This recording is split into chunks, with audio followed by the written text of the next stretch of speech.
Should you tell people about what you're dealing with? Should you advertise that you are a targeted individual? Well, we're going to talk about that.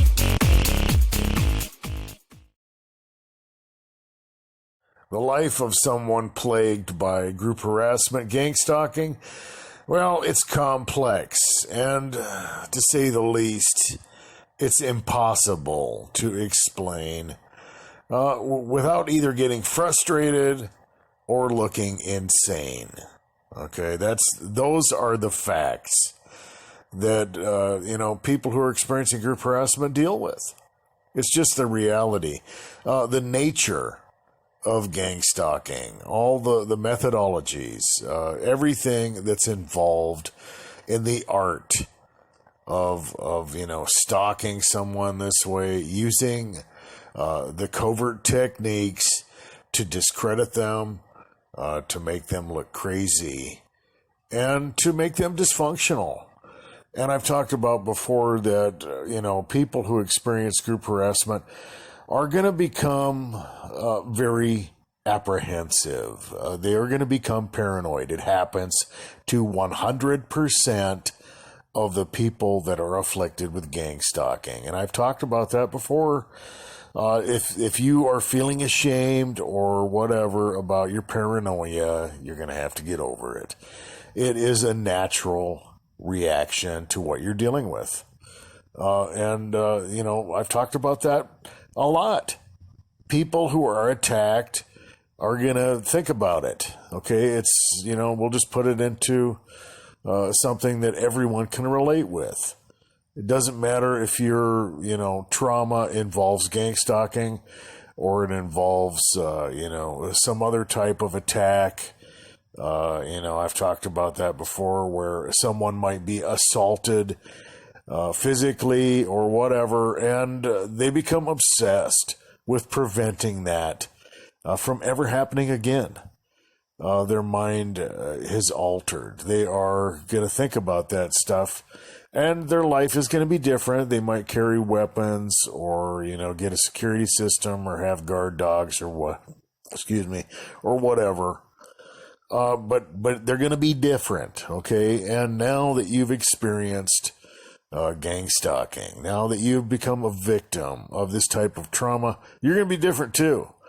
And a lot of the paranoia, gets to the point where it's irrational. Because it's not that it couldn't happen, okay? And I've talked about that in the video 80%, where targets are attacked, and this is part of the methodology, that they are attacked, and now they've got to sit around and wonder when it's going to happen again. They got to sit around and wonder how it's going to happen. They've got to anticipate all these dilemmas that they could be dealing with. And, the methodology of harassment is designed for gaslighting as well. So, and I've talked about this, where the target is attacked, especially at first. It's very intense. It's very obvious. The person who was unsuspecting before is now very privy to the fact that people have invaded their life, maybe even their dwelling, their privacy, everything else, and they are getting assaulted. And they are sent messages as to why. A lot of that stuff is lies, obviously. And then, well, now they've been sensitized. Now they are aware that they are being attacked. And they're going to be paranoid. They're going to start to pay attention to things differently. They're going to process information differently. They're sensitized to little keywords and sentences and stuff like that.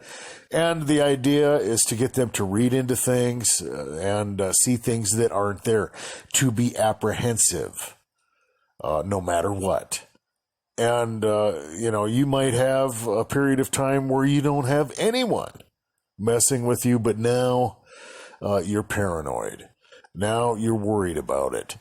And it doesn't really matter. You're kind of your own worst enemy because you're just worried all the time. You don't know what's going to happen. And then if you get to the point where you just relax, you think you're out of the woods, that happens to targeted individuals as well. Then it starts all of a sudden, or it comes out of nowhere. And then, your hopes are shot down, you're stifled, and it just feeds the reciprocal monster of paranoia. And it's there, and you've got to deal with that. That's one of the things. But getting back to the fact that, targeted individuals have to live differently. And depending on your situation, it might be extreme. I've heard of people who have had to take measures against, directed energy weapons and stuff like that. They have to install security systems because people break into their house, into their apartment or whatever, and invade to do things, maybe even covertly drug them or attack them when they're asleep. Even if they're not going to do anything serious, they're doing it just to freak you out, to get you into that state of anticipation and anxiety. And, it's just a wonderful thing to have to wonder about. But that's the reality the targeted individuals deal with. And so you're going to run into problems. You might run into, a situation where you have to, explain why. You have cameras or whatever, and I've talked about that. In my opinion, it's better to just, have people think that you're trying to prevent a home invasion or something. To try to explain that you are the victim of gang stalking it's not something a lot of people are going to understand, and if they do, well, they're just going to yank your chain because they know, and so they're gonna use that opportunity to kind of try and draw you out, get you going, so to speak, and that's really what the sensitization process is good for, if nothing else. All right, I've talked about that, where people, whether it's whistling or colors, different colored shirts or whatever, or people. Hearing, the car horns honk or something, or, whatever it is, whatever you've been attacked with, people whistling or whatever, then even if somebody's just doing it innocently, whether it's someone who is your neighbor, who is, getting in and out of their car, a little more than usual on a day where maybe they're taking a day off or something, and it's gonna remind you of that time that someone just sat out in front of your house and slammed their car door 15 times in a row for 3 hours, every 15 minutes.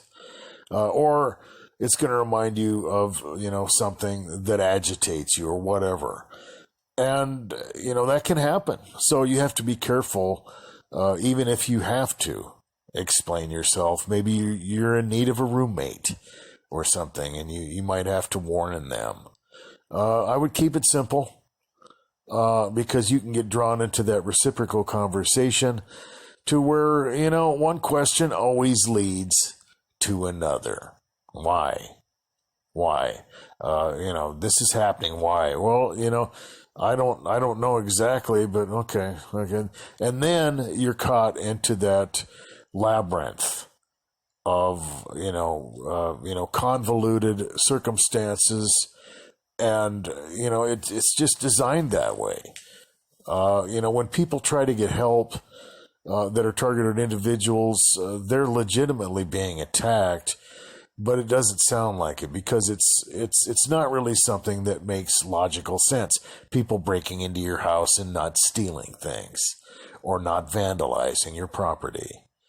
Doing something ridiculous like moving furniture around, or just, objects just to let you know that you've been invaded, or people using, street theater and, things like that. It just doesn't seem to make sense to rational people that, people would actually get together to drive you insane. Or that the kingdom of darkness would use that type of, strategy on you to just make your life hell, for lack of a better way of explaining it. And that's the way it is. Or, there's the other incidences where people are, being used as guinea pigs, for the government. And there's a lot of things that are coming out. They want to bring that social credit system in. They've got that on the table. They want to take control of your bank account. They want to get rid of your, property. They want to make everything universal so everyone can depend on the government. And, we'll be answering to Big Brother for everything. But, in the meantime, who knows what they're doing? And we know that they use things that were enhanced in labs to accomplish the current situation that we're dealing with. And, just how all that stuff is working out, well, I don't know. Maybe we don't want to know. We've got enough things to worry about, right? So let's get off that. There are other problems that you'd have to deal with as well, and I've talked about false positives before. Targeted individuals, well, because of the paranoia and, the trauma and everything, they're going to find themselves reading into things. But that's not the only problem. The other problem is when they talk about this stuff to people. Well, people are, mischievous sometimes. And there's that scapegoat dynamic in society, and a lot of people have, they've grown up underneath that, and when people get frustrated or they're, getting a wild hair and they want to mess with someone, well, someone like the targeted individual is the perfect opportunity. Maybe they just want to throw something at your house or, do something or whatever, or, say they saw someone looking around your property or whatever. And of course, to you, your heart's going to start beating. You're going to, the whole thing is going to come back. All the things that have happened to you, what they've done, maybe the most horrible thing that's happened. And now you're wondering, is it going to happen again? Oh my gosh, what happened? What are they going to do next? But to these people, they just probably think you're crazy and they don't really think anything of it and they think it's harmless. But it's just, an opportunity. And when people find out that you have an issue, well, they might not be so nice. They might take advantage of it and play a little game. They think, this or that. And people just don't understand. They don't. That's just a reality that targeted individuals are going to deal with. I've seen that a lot. People, they come up with things and then, throw it at you. Or they hear something. A lot of times, and I've talked about this before, if you have to talk about something, or even if you are, trusting someone with information, you want to switch up the details a little bit, okay? Because if they start talking to other people, right, and a lot of people do that, they pretend like I'm your friend, or whatever, you can trust me, and then you tell them something, they go tell everybody else, and then all of a sudden you start getting it from other angles. And rather than to think, this is, legitimate gang stalking, in the sense that these people really know about all the things that you've experienced, they just heard a few things, and now they're going to yank your chain, and you're going to come to conclusions that are wrong, and you're going to have to put that information in there that's different so you can know where it comes from. And you don't have to be as worried about a serious attack when you get that kind of stuff. But, getting drawn into those reciprocal conversations, getting agitated, discrediting yourself because people don't understand, things like that can happen. Putting yourself in a place where you can get victimized more because, people are just like that. It's a reality for targeted individuals. And, thinking about this stuff is, it's not very fun. And if I can get out of that, I do. I'd rather not think about this stuff. And the more that I avoid that and just not react to the things that have happened to me and try and put it off and just, put it in its place, that it's something that you should try to ignore as much as possible and live your life in spite of the fact that you do have to deal with it. is really how to deal with it. Guys, be good to yourselves. Be safe.